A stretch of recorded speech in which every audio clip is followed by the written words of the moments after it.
Hey, everybody. Thanks for tuning in to this episode of Our Kids Play Hockey. We want to let you know that we have once again been honored with a nomination for the Hockey Podcast of the Year via the Sports Podcasting Awards. And all you need to do to help us is go to ourkidsplayhockey.com and click on the Vote Now button. It asks you a couple questions. You're in and you're out, and you have voted for us for Hockey Podcast of the Year. I want to thank you all for being a wonderful, wonderful audience and helping us get to this stature of hockey podcasting, because we've done it as a family, as the hockey friends and families around the world. Thanks so much and enjoy this episode of Our Kids Play Hockey.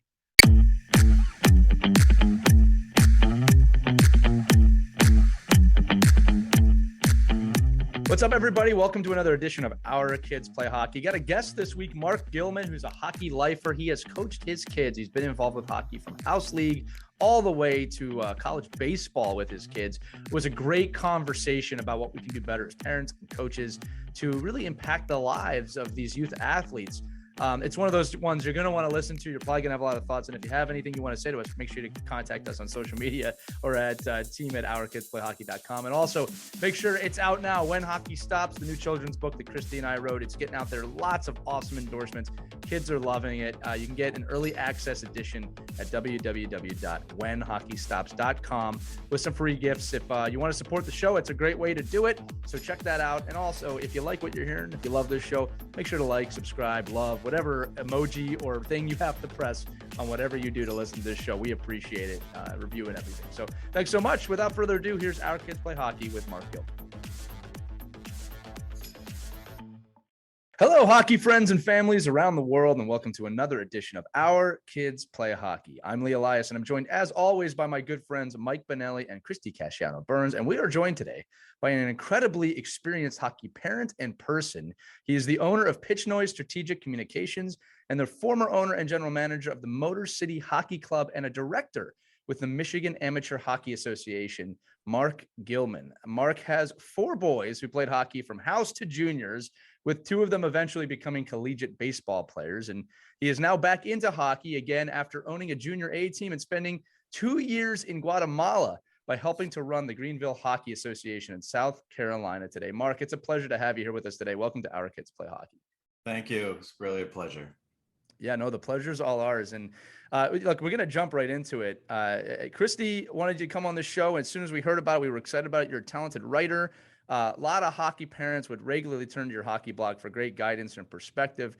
And again, that's how Christy met you, because in her book, My Kids Play Hockey, which also happens to be the guide for this show, you were a contributor in that book. And it was the segment called I Have Met the Enemy and He Is Us.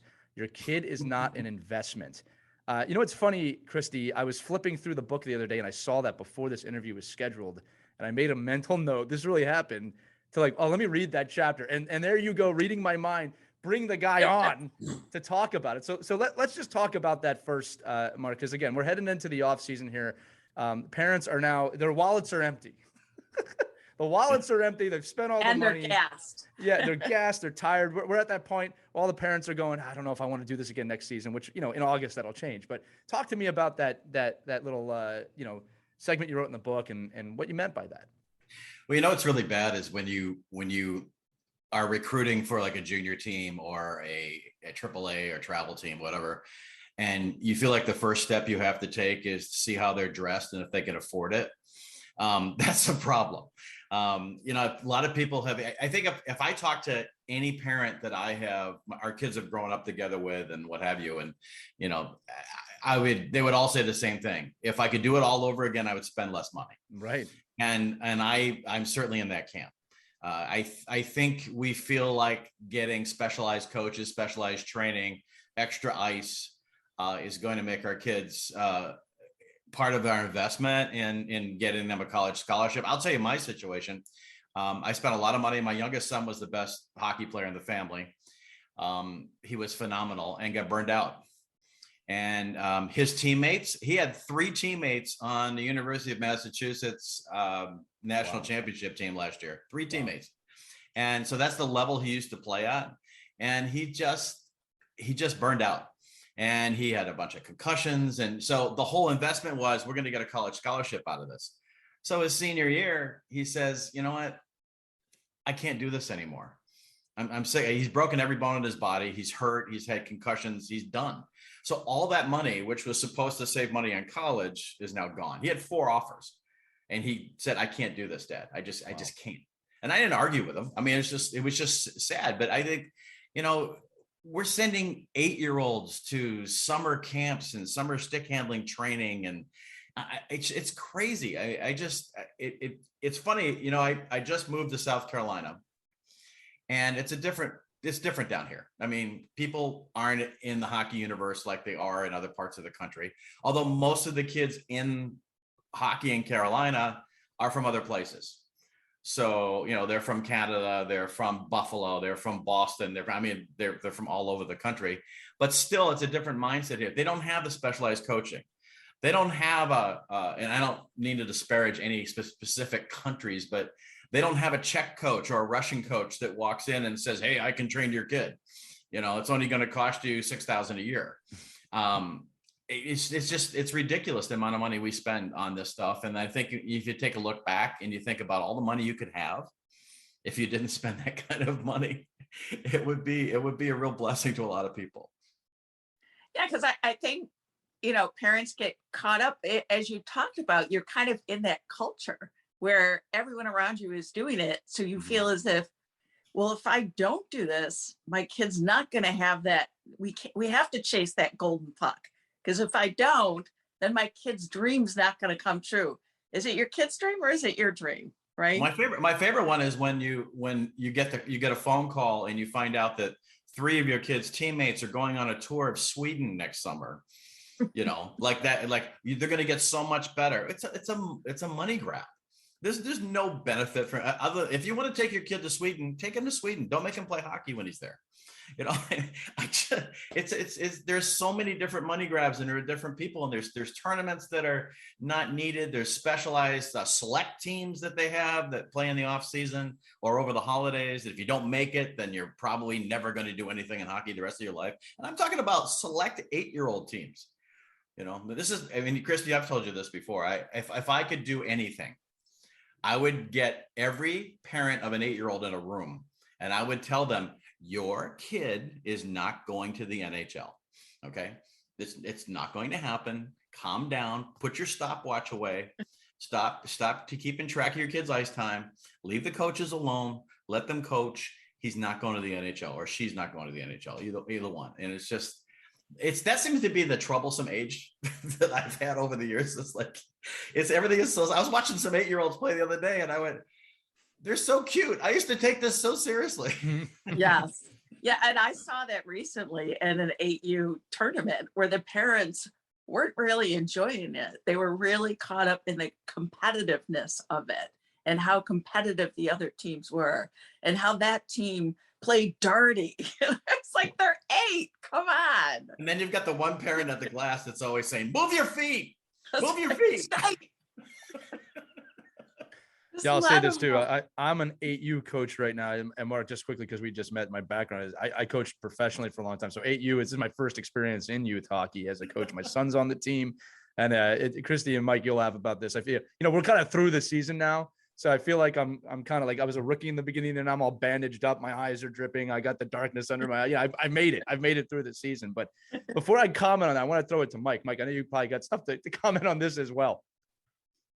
Yeah, so Mark, like I've been so jaded by this, right? And the podcast has not helped. I can tell you that because it's just because anybody that's listening to this podcast, and the reason it came about was for that very reason, that you don't know until you're a parent of an 18 and 19-year-old what these issues are. And it's just so sad because we miss out on the opportunity to educate and listen, because just like you said, you were that parent, you were that dad.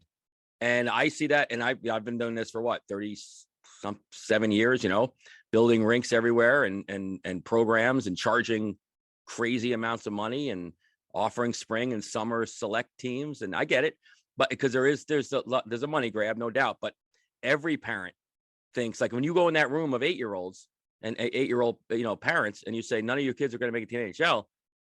The only one, everybody in the room looks and goes, yeah, well, not that kid. He ain't gonna make it. But my kid is like, so everybody in that room thinks it's their kid. Like if you went, like we've talked about this before, even with Lee, Lee is like, okay, you're in the room and you have 25 parents and you say, the percentages of it all, any of you making it are so small, blah, blah, blah. And then, but everybody in the room thinks they're at a small percentage.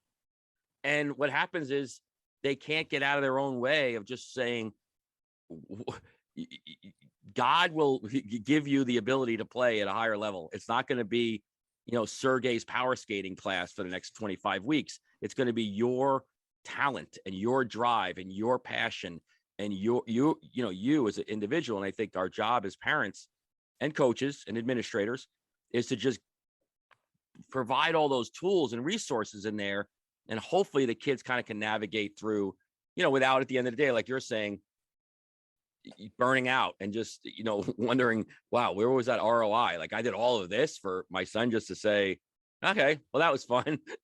I'm out.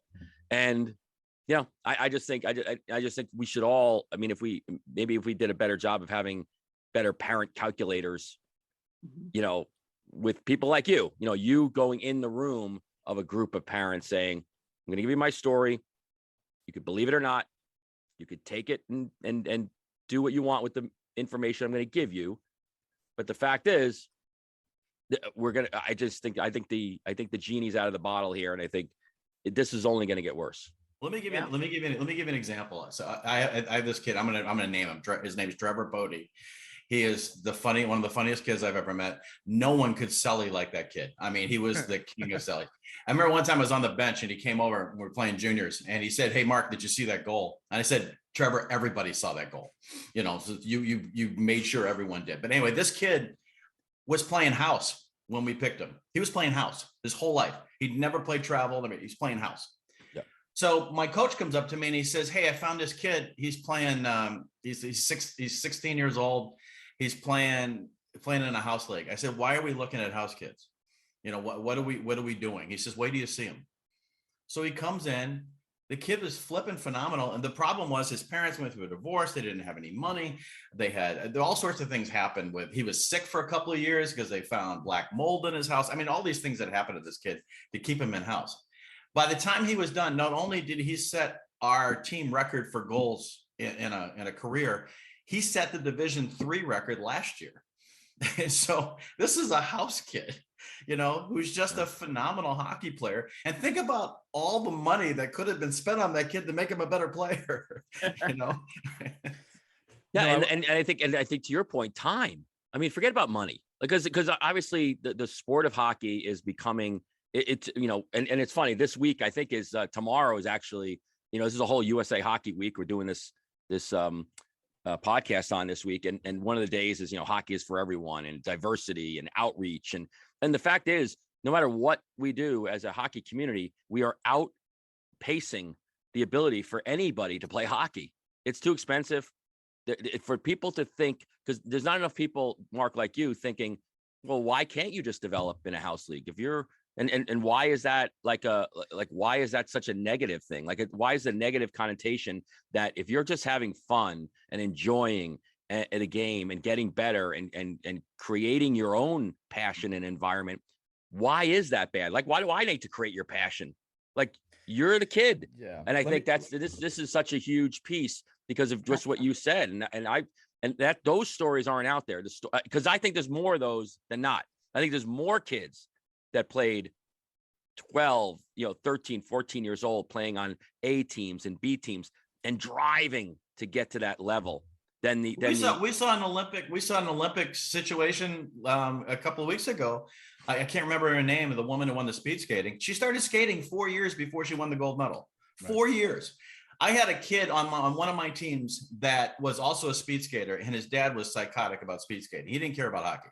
It was all about speed skating. He had private coaches. He had he traveled all over the country, blah, blah, blah. This woman wins the gold medal, and she started skating 4 years before the Olympics. You either have talent or you don't.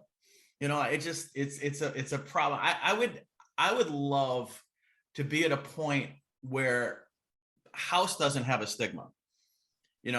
I think house hockey and something like in the Carolinas, there's not that stigma. They're playing house. They're having fun. You're in Michigan, you're playing house, you're not very good. You go to school and you hear about it. No, you're not good. You just play house. Don't talk to me about hockey. You're a house player. You don't, it doesn't matter. And we've got to get rid of that stigma. And one of the things that I brought up in one of my articles, and Christy, you know this, is that I have this real problem with the fact that we breaking up our kids. When I grew up playing hockey, I played with all the kids in my community. We played on the same team. We grew up together. Now kids are jumping travel teams every year, and they have 3 rinks within 10 minutes of their house, but they're driving 2 hours away because this is the premier team. And we're breaking up friendships and families. And I remember I was talking to my son actually 2 days ago, and I said, there's a kid playing down here, playing juniors down here that you went to high school with. He goes, yeah, he's really good. I said, how come he never played for your high school? He said he just didn't feel the need to, his parents wanted him to travel across the country. So there's a kid from Michigan who was playing in the Carolinas, but he could have played, with his buddies in high school. It's just, I don't like what's happened. It's just split. We don't have friendships anymore. Right. And my daughter played high school hockey, and they won a state championship. Such treasured memories. If you ask her, and she's playing college hockey now, but if you ask her, what's your favorite year of all? When we won the state championship with my friends in high school. It wasn't the AAA championship that they won. It was that high school hockey tournament. That was the most treasured memory so far that she's had. Yeah. And I also want to say there's a lot to be said for unstructured creativity with our kids. And I think, especially now in the downtime, a lot of parents are thinking about the clinics and what structured environment should I put my kid in now that the hockey season has ended. But there's a lot to be said for just letting the kids maybe do nothing, or, do something that's non-committal. I was talking to Roger Grillo from USA Hockey the other day, and he made a great analogy. He said, look at guitar great Jimi Hendrix. He never had any guitar lessons when he started out. And if he had, he probably would have been yelled at for turning the guitar upside down and playing it backwards. But because he had that freedom of being creative, he became one of the greatest guitar players. He changed the course of rock history. So, I think, and Mark, to your point, letting the kids just enjoy themselves, enjoy their friends, and have some time where they can be kids, where we can just step back and, just let them have some fun. The good thing is if you're in a cold area, they're still playing hockey on the pond. That hasn't stopped. Right. They're still playing hockey on the pond. But other than that, they don't see each other. They just don't.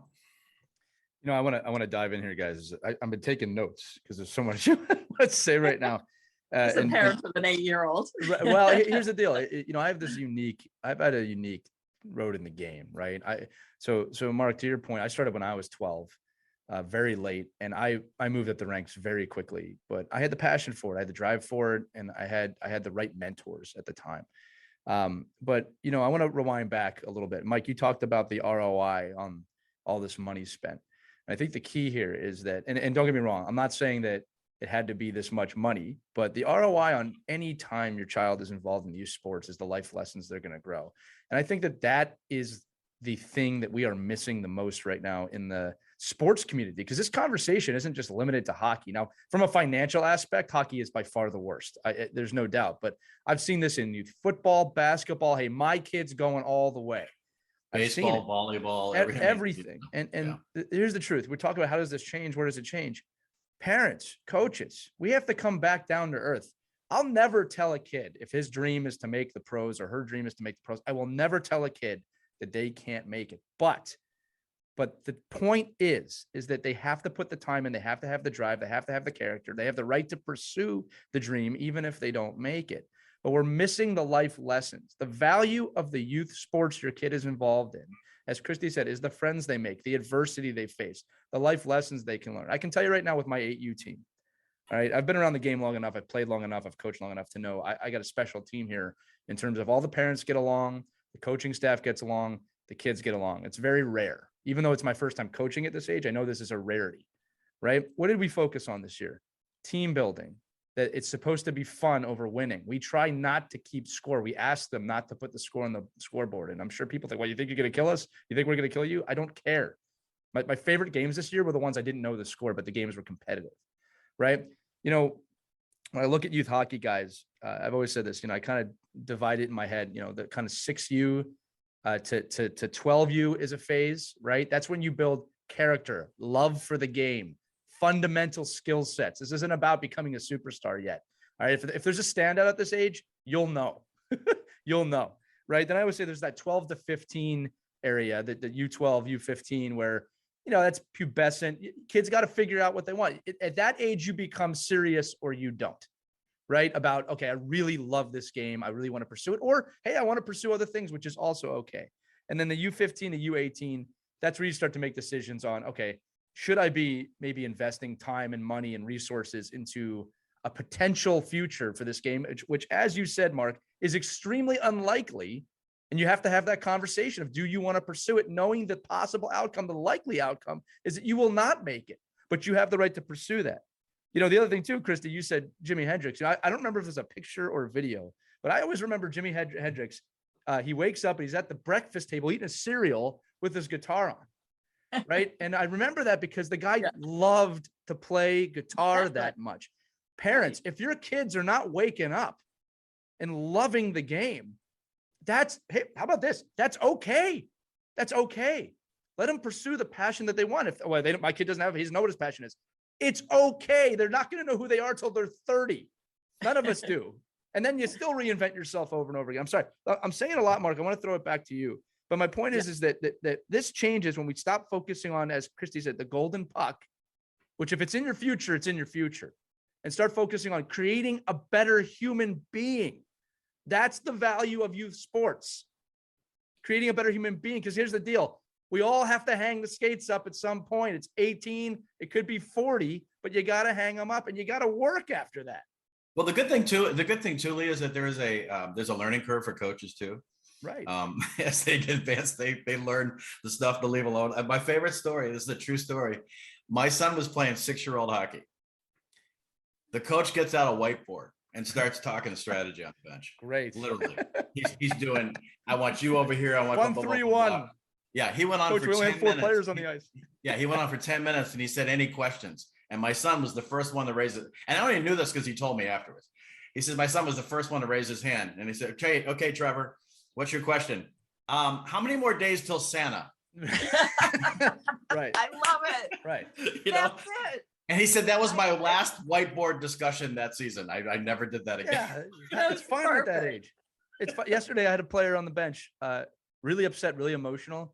And I turned to the coach who's been coach at this level longer than me. I said, what's wrong with him? Why is he acting like that? He goes, he's 8. I was like, thank you. I actually was like, you know what? Thank you. Thank you for reminding me that. I needed to hear that at that moment. Yeah, that's so true. One of my 14U kids just said that last weekend. I don't know if that's bad, but when's Santa coming? Some of the coaches are funny too, because they realize we had I pick on Czech coaches because we had one for a long time. And he's a really interesting dude. I mean, his wife was the social person. He didn't want to talk to parents or anybody else, but I was on the board, so he had to talk to me. So he would come out, and my son was playing for him, and he came up to me after a practice one time, and he says, Mark, I have to talk to you about Trevor. And I said, what? He says, he's not back checking. So I have a choice there. You can talk to him or I can talk to him. What do you want to do? And I said, I'll have no problem, Roman, talking to Trevor on my own. He says, okay, good. That's taken care of. And he walks away. He was 10. He was 10. Shame on him for not fact checking. It was not fact checking. Well, I want to reiterate again that at that young age, and Mark, I want your take on this, is that, look, the fundamentals, the skills, they will come. It's so much more important at the young age to cultivate a love for the game. That's got to be there for a player to go any kind of distance. And then also life lessons, how to deal with adversity, how to overcome obstacles in your way, the understanding that, hey, if I work at something, there's nothing to do with hockey, right? If I work at something, I'll get better at it. That's what I'm trying to teach my son and the kids on this team. And teach values. I mean, values and morals and integrity. That's the value. Sportsmanship. And I'm going to give an example here, and I'm not going to it's been in the news all week. And I'm not going to name names or schools, but there is a kid right now who was arraigned in court yesterday. He's the captain of a Division I hockey team, and he got arraigned for third-degree sexual assault. And it's not the first time he's been charged. I have known this kid since he was 6. I also know how he was raised by his father, which is hockey first, all the special schools, all the special training, and you know what? He got him to a Division I school. Good for you. But he forgot to teach something along the way, and that is not everything you come across is yours. You can't have everything you want. You have to have morals and integrity and standards. And this happens in hockey way too much. And, watching this kid in an orange jumpsuit yesterday, because I watched it live on TV, it was just frightening to me. I was talking to my son about it, who was friends with him growing up. And he says, I felt sick watching it. I just felt sick. And it's just, and I'm not saying that he wasn't taught morals and integrity, but I just know that 90% of his life growing up was hockey, right? And nothing else mattered. Well, that's his identity, right? Yeah. And that's turned the conversation that way, right? Like, it took me far too long in my life to realize that I don't have to play. I choose to play, right? It took me a long time. Now, I was lucky enough, and I mean that, fortunate enough that, I have 2 very loving parents. And then when I realized that, which was really quite devastating, I'm not going to lie to you, it was freeing and devastating at the same time, that I could lean back on my parents and I had a safe place to go. There are so many children out there in multiple sports that when they get out of the rink or off the field or out of school, they don't have a great place to go. Home can be hell for them, and Mark, I want to share this with you. I've shared this on the show before, and I'm going to share this all the time. One of the greatest things my father taught me and my mother taught me, and I do this with my own kid. My father used to say to me before every game, and this is when I was on AAA All-Star teams, when I was in college hockey, he said to me, I don't care what happens out there today. I'm going to love you no matter what when the game's over. That freed me to play so much better. I think so many parents fear saying something that's going to make my kids soft. It had the opposite effect for me. I played without fear most of the time because of that. I had no fear that I was going to get off the ice and be judged by my family because I didn't put in 7 goals that game. Parents, I'm not criticizing anybody. We always say this is a judgment-free zone on this show. Okay, we all make mistakes, including me. But my win every day, Mark, whether there's a game or not, is when my kid goes to bed at night, he knows I love him and I know he loves me. That's my goal every day. This leads to my personal shame. Can I share my personal shame? Please share your personal shame. Because I am far from a perfect hockey dad, and I have learned over the years to not do things. In one case, it was too late. I was the worst car coach ever. We had an analysis and a clinic on every drive home after every game from the time he was probably 8 till the time he was 18. And it's just not good. I'll give you an example so after a game one time, my wife walks up to me and says, I thought Trevor played really well today. I mean, he was hustling. He was blah, blah, blah. He was probably 12, I think, at this time. He was doing all this, blah, blah, blah. And I said, you know what? He's on the wrong side of the rink half the time. He didn't cover his guys. He didn't come back. He was cherry picking from the blue line, blah, blah, blah. And she looked at me and she said, I will take him home. Good for her. It sounds like that's my it. husband and I. But I get a chance to. I'm sorry, but I was just saying, I get a chance to apologize to my son last year. I sat him down and I said, I want to apologize for all the car coaching. And he's such a good kid. He says, you know what, Dad, I probably wouldn't have been as good if you didn't do it. But yeah, I could have used a little less of it. You know what's funny, Mark, is this episode is hot on the heels of an episode called The Car Is Not for Coaching. Oh, is it? But, okay. Yeah, but I want to thank you real quick before Christy and Mike jump in. I just want to thank you for making yourself vulnerable there. And telling us that story, because that's really how we grow. And it's stories like that have made me a better coach for my son, because I'm far from perfect too, right? I get anxiety on the bench sometimes. I gotta push it back down. But you saying things like that help people like me at the beginning of their youth hockey journey, and that's the point of the show. We're not sharing this information enough, right? And here's the thing: you're one of millions of coaches that do that to their kids, millions. But if we don't have the conversation, it's not going to change. Well, think about it. When your kid's on the ice, You're watching everything. You're following him around the ice. You see everything. Camera, he ISO does. cam. Everything he does. And the coach doesn't see any of this stuff. They're looking at the flow, they're looking at whatever. So you're going to find stuff to nitpick. You're going to find stuff they don't do right. But what the first thing you need to ask your kid, to your point, Lee, when he gets in the car is, did you have fun? Right. And then go from there. I just, or wait, or says people tell me all the time, is if you really want to evaluate and help your son or your daughter become a better hockey player, and you see things that maybe they should be doing, wait 24 hours and then tell them. Yeah. 24-hour rule. Not in the car. I'm Right. sorry. I jumped on last week's topic, but it's just, No. I love that you did it. It affirms that we it's need my to do the personal episode. shame. So it's the one thing I regret more than anything. Well, about let me ask you this, Mark. Your son knows you love him, though, right? Mhm. Like I'm telling you as a son and a father, but as a son, and look, we're all sons and daughters here. Knowing that as a parent and as a child, back and forth, it's the ultimate thing, right? Like that's where forgiveness comes in. It's like he knows you meant the best, and here's the thing: he'll have kids one day. He'll probably make the same mistake, or he'll learn from this mistake. That's the evolution of it. But I do appreciate you sharing it, because that's what we need more of here.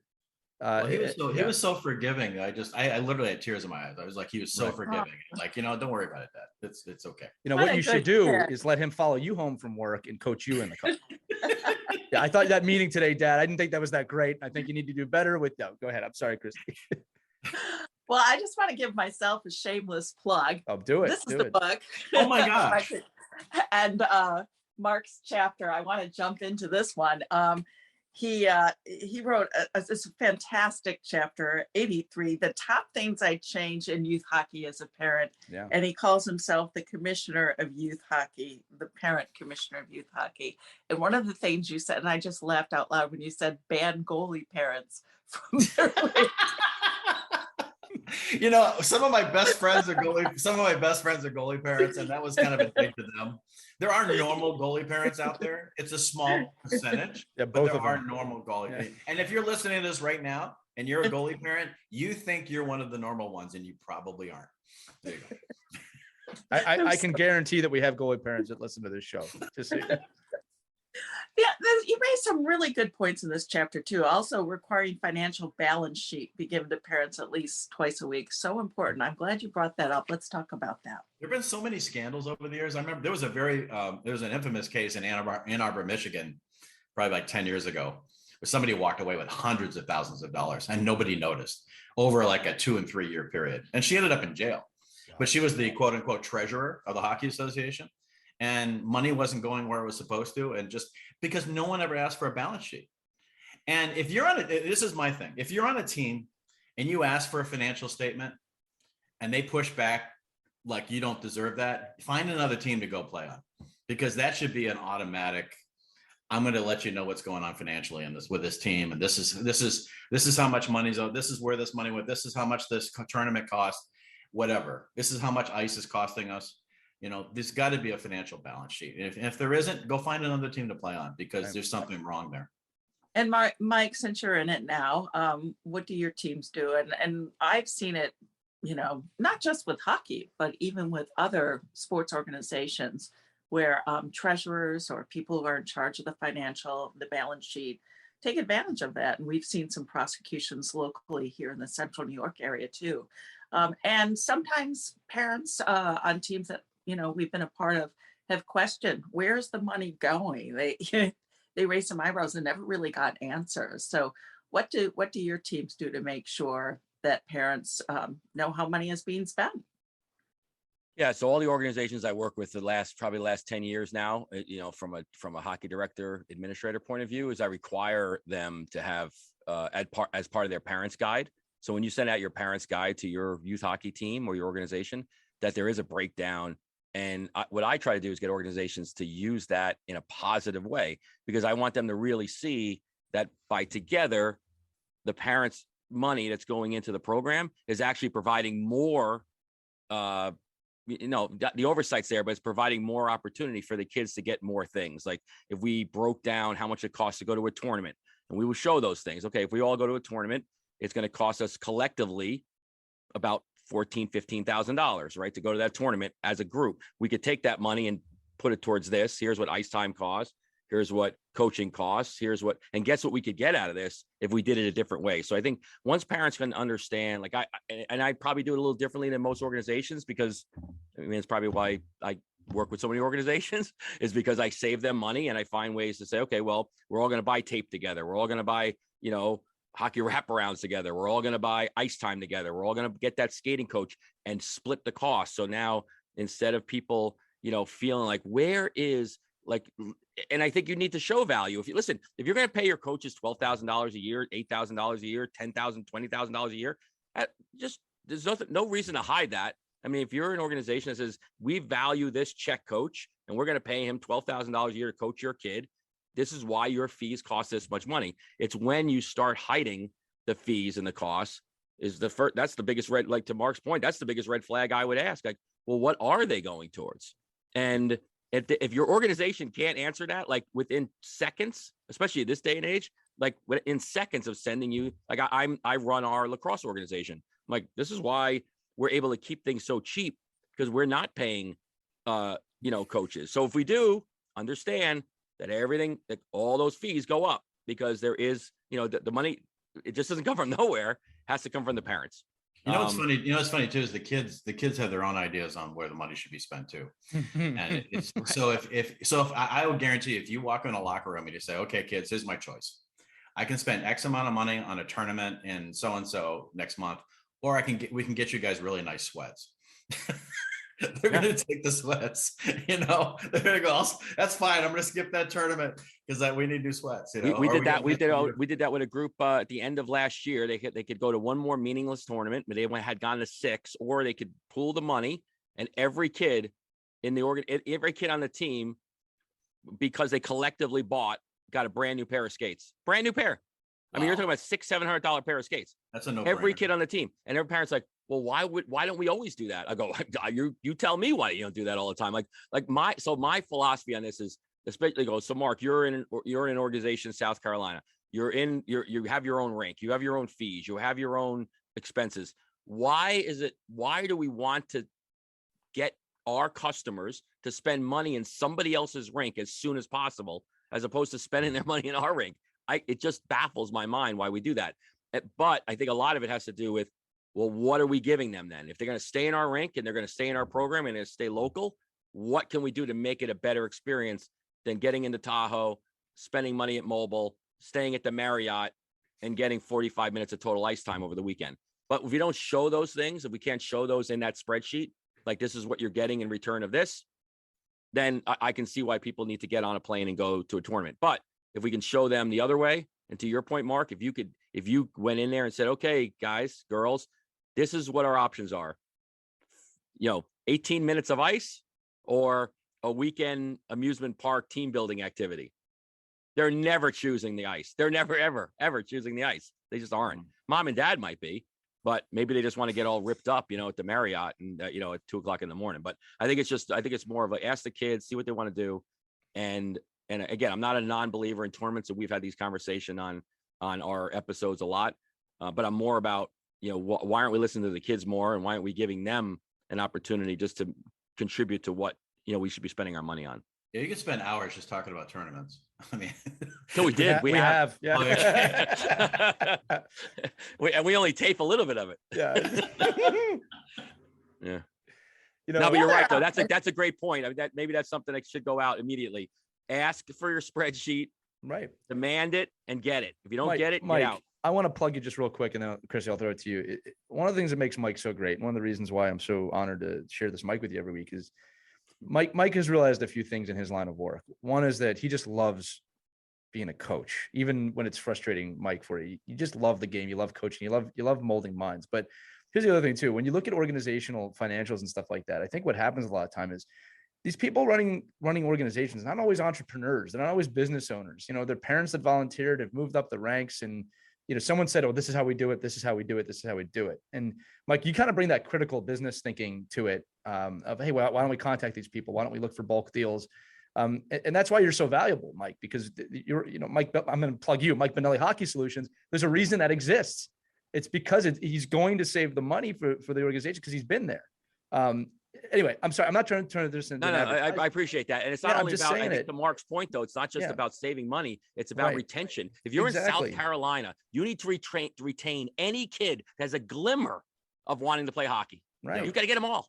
So how do you do it? Well, you do it by giving them greatest value. And I think the greatest Absolutely. value, I know it's cliche, but the greatest value is a kid smiling at the rink. It's The not, greatest that value. shouldn't be cliche. That's what Mark's Oh, I about. know that. That shouldn't But be cliche. you know what? You know what Yeah. works too is that when you have, like, I have friends of mine who had a bunch of kids play hockey in Nashville. They have such a great relationship in Nashville with the Predators, who do so much Yeah. for those youth teams out there. And it's the same thing where I live in Greenville. We have the Greenville Swamp Rabbits, and which is an ECHL team. Yeah, that sounds like an ECHL. Swamp too, yeah. rabbit? Yeah, It's Swamp rabbit. it's a great logo. Yeah, What it's a is great a logo. swamp That is a great rabbit? logo. I It have is a no great idea. logo. Look You that got to up. go there to find out, Christy. Yeah, but they, you know, we work on a regular basis to make sure those kids come out and they skate with us. They get to go to games. They get recognized on the scoreboard when they're player of the month. I mean, there's all sorts of things you can do to keep the fun in it. Yeah. And these kids don't know. I mean, they're in South Carolina, most of them. They don't know who pro hockey players are for the most part. You know, when they see somebody from the Swamp Rabbits come in, whoa, can I have your autograph? Can I, you know? Yeah. Never mind, he's a 40-year-old journeyman defenseman who's never going anywhere. But The dream is I want alive. to see that mascot. I want to see a swamp rabbit mascot. yeah, there's a Swamp Rabbit mascot. He's I just love like, that. he Another looks just like episode. a crazy bunny is what he is. He's just a crazy bunny. That's so cool. Keeping with the chapter that he wrote, which is a really great chapter about the things that you would change if you could in youth hockey. I love what you wrote here. Requiring coaches to talk to parents. You've been seeing this and dealing it years. And what other sports do, coaches decide they don't have to communicate with parents of kids as young as 8. I do see that as a problem. That line of communication is so important, especially when your kids are just starting out in hockey and you may not know a lot about hockey. As I was clueless about the sport. And that line of communication is so important to help me as a parent understand it and help me develop my child. Right? Well, it's a double-edged sword because who created that situation? Crazy parents. So that's how it happens. True. You know, Yeah. so I think on both sides, parents have to chill. And at the same time, coaches need to be. I had a coach one time that just read the riot act one time in a locker room, and it was 8-year-olds, and just about how crazy the parents were, and said, you know, I don't want to talk to any of you anymore, and gave instances, and we all looked at each other going, who was doing this? You know, we're looking around the room going, no, it was crazy. They wanting private meetings about their kids' ice time, and they want blah blah blah, and it was a ridiculous situation. So I understand it, but at the same time, if you lay out the ground rules early on in the season. And you have that communication, you say, listen, this is what I don't want. Don't talk to me about ice time. Don't talk to me about, about kids and our concussion protocol. Here's what our protocol is.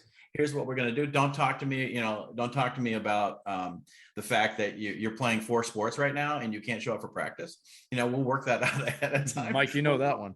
We don't need to have private meetings. And I told Christy this too. I was like, when we had worked on an article for USA Hockey magazine about, playing multiple sports after the season, and I was telling her that, we had baseball coaches that would ask my kids, first question, do you play hockey? Because they didn't want the hockey players, because they knew they weren't going to be around for practices, because they had off ice training and all this stuff all year long. And it's very difficult, but coaches have no one to blame but themselves if they don't lay the ground rules at the beginning of the season. I agree. They're going to get the parents in the room and say, rather than watching a video, which is usually what happens, the coaches need to go in there personally and say, this is my personal, it's not an ultimatum, but my rules on what I expect from parents this season. And this is what I expect you to do. And when you violate that, I'm going to cut off communication. Go ahead. I mean, you've warned them, right? But for coaches, they go, I don't talk to parents. Like, that's ridiculous. Yeah. Parents are paying your bills. You got to talk to them. College and up is the first time you can do that, coaches, in my opinion. Once you get to college, you have a little bit more of a stay with that. But I agree with you, Mark. Even at the junior level. I mean, my coaches talk to parents all the time. Right. It's just they're paying a lot of money. To pay. Well, I think what you said is true. You got to establish those standards immediately at the start. You can't wait till halfway through. You can't wait till the problems rise up. that's when you have to do it. Listen, we only have a few minutes left, so I wanted to ask this question because I always like to give our audience some actionable items. And Mark and Mike, you could probably tackle this. I know you have a role in the Greenville organization right now, and just want to ask you, have you with everything you've learned, everything you've done, have you implemented anything that's different, that's working, within your organization? And or if we can't go that route, let's talk about showcases and AAA things, AAA showcases, and what to really look at before you dive in. Because it's, parents blindly throw money at these. Oh, it says AAA, I'm going to it. Right. So just, kind of parting ways here, just last few, like, hey, here's my tips for you guys. I think there are a number of organizations, and I'm not going to name names, but there are a number of organizations that like to cherry pick talent out of local associations and wreck the fiber of the association. Again, going back to kids playing together, right? Who promise these kids the moon for $10,000 a year or whatever it's going to cost them. And it's just not, it's not right. I mean, if your kids, it's kind of like baseball. I worked in baseball for a lot of years. My kids played college baseball. I know baseball as well as I know hockey. And baseball, you'd always see these new teams show up every year, led by coaches whose kids couldn't make another team, so they started their own. Right. There's not as much of that in hockey because it's much more difficult to do that. But at the same time, there's all this cherry picking that's going on and pulling kids out of associations and out of high schools. And, we've lost in a lot of outside of Minnesota and some others, maybe a few other states, we've lost the magic of high school hockey because they're all playing AAA. And it's just, I just think it's great for these kids to go to school together and play. So my thinking is let's make your association as much fun as possible. And if the parents want to go pay a bunch of money for some, super travel team with great uniforms that want to cherry pick people, let them go. They'll be back because they'll understand how bad things. And it happens a lot. There's a boomerang factor when they go to these teams and realize it's not all it's cracked up to be. Mike, do you have any thoughts on that too? I just want to make sure I give you a minute for that one. I know you have thoughts on it. That's why. Yeah, I do. Smile. But again, that's basically how I've kind of like carved out a niche, right, with groups, because I think I have those answers. I mean, I can bring in and make sure that organizations can organically grow and keep their talent, but keep their really good families. Right. And knowing that you're going to lose families, you're going to lose 10% of your kids. Listen, there's no doubt about it that I communicate more than any coach that I know, that I work with, that I work for, that I've worked against. No doubt about it. And I'm miserable on Mondays with the emails. I mean, I can't even believe the level of audacity of parents the way they reach out and the way they demand. But I think to Mark's point, a lot of it has to do with the fact that there is no repercussions. They can just get up and go anywhere they want.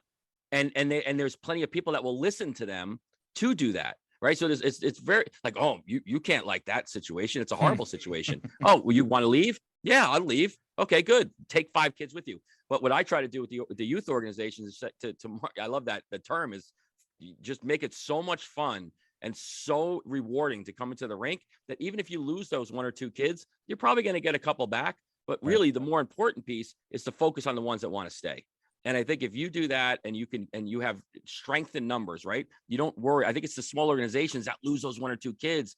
And all of a sudden the domino effect is now you lose the 3rd and 4th kid because they think they're the 1 and 2 kid. And then all of a sudden the level goes to the place where you don't have a team anymore. And that happens all across the country, everywhere. And, that we got to fix that. But I think the biggest part is run a good organization with great returns as far as, what you do with your families. And you're going to retain more people. And I think, and the last thing I would say is get more people involved. If you isolate yourself, Mark, I'm sure you don't run your organization by yourself. Get more people involved, get everyone helping, get everybody, I call it, like I joke around about it. Like the more parents I can get helping me do certain things within the team, the less the ship's going to sink. Because if the ship's sinking, we all did it, as opposed to like, oh, that guy did it. And I think that's just important. And most of the time it doesn't happen that way because you have more people that are contributing to your success. But what should happen? We should have, I think it would be good to have, there's always maybe 1, 2 bad coaches in the mix that kind of drive people away. And it's hard to do coaching evaluations because it's hard to find coaches. Yeah. I just want to share this story with you. So I was at I was in it was in Michigan, and it was a league that my son was playing in, and we had like 15, 16 coaches. So we decided to do applications for all these coaches. And this one coach had to fill out an application who had coached for 10 years, and he just resented it. So under the category of hockey philosophy, he put down dump and chase, and then we put on the foil. That was his response. That response alone made me want to hire him. But it was just really, I mean, some of these coaches shouldn't be coaching, but because there's such a lack of volunteers, right? You know, what are you going to do? Well, you said it earlier, Mark. I mean, we were laughing about, you know, this level 5 status, you know, which means nothing to me. I could list 5 pages of level 5 coaches that I've trained that I would never let around my kids ever. And again, it's not the level of coaching. And I think conversely, we have so many good people we can't get into coaching because of what we're asking them to do. You know, all this other paperwork and this and that and 12 hours of training and the abuse, really good and the people. abuse. And the abuse. And again, Yeah. the abuse though is, and I hate using like, well, that just goes with the territory. Like my wife can't understand, like she looks at me and like, how do you deal with this every day? Like how, like what, cause your family knows what you do to prepare to work with 18 other families' kids. Right. And then they're like, why are you like, what joy can come from this? And I'm like, no, you're right. It takes well, sometimes you just need the association or the board or somebody supporting you. Yeah. But like I used to go to tournaments in Michigan when I was with Michigan Amateur Hockey Association. I'd be running tournaments, and I would look in the stands and I would go, "You out, you out, you out." I would spend my whole day doing that because they're just being coaches and referees. You know, it's just like somebody's got to do that. It shouldn't be the coaches. Well, my friends, we are out of time. I will say this to the audience that probably doesn't know this, and you'll laugh about this. We record these episodes Monday morning for a reason, Mike, and it's because it's therapy.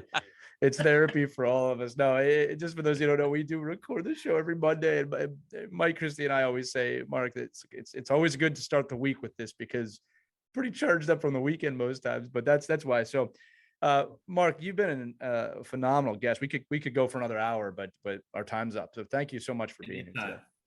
Yeah, that's going to do it. Can I get one shout out? Please, yeah. Yeah, please. Greenville High School went undefeated this year and won the state championship yesterday, and they're going to nationals in Dallas. That's awesome. Congratulations to Greenville High School. That's an accomplishment. Yeah, that's the thing.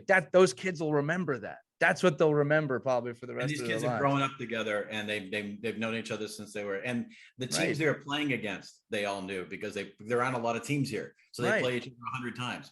So it's like buddies playing buddies. It was an awesome. It was in Charleston this weekend. It was just an awesome event. So that's all. I'm glad you shouted that out. And it just goes to show you. Look, that dream, that side of the dream is still alive, right? It is out there if you want to find it. I love it. So. That's going to do it for this episode of Our Kids Play Hockey. Remember, you can listen to all of the episodes, every single one of them at ourkidsplayhockey.com or wherever you listen to your podcast. Make sure to like and subscribe if you got value out of this. For Mark Gilman, Mike Benelli, and Christy Casciano Burns, I'm Lee Elias. We're going to see you on the next edition of Our Kids Play Hockey. Have a great week, everybody. We hope you enjoyed this edition of Our Kids Play Hockey. Make sure to like and subscribe right now if you found value wherever you're listening, whether it's a podcast network, a social media network, or our website, ourkidsplayhockey.com. Also, make sure to check out our children's book, When Hockey Stops, at whenhockeystops.com. It's a book that helps children deal with adversity in the game and in life. We're very proud of it. But thanks so much for listening to this edition of Our Kids Play Hockey, and we'll see you on the next episode.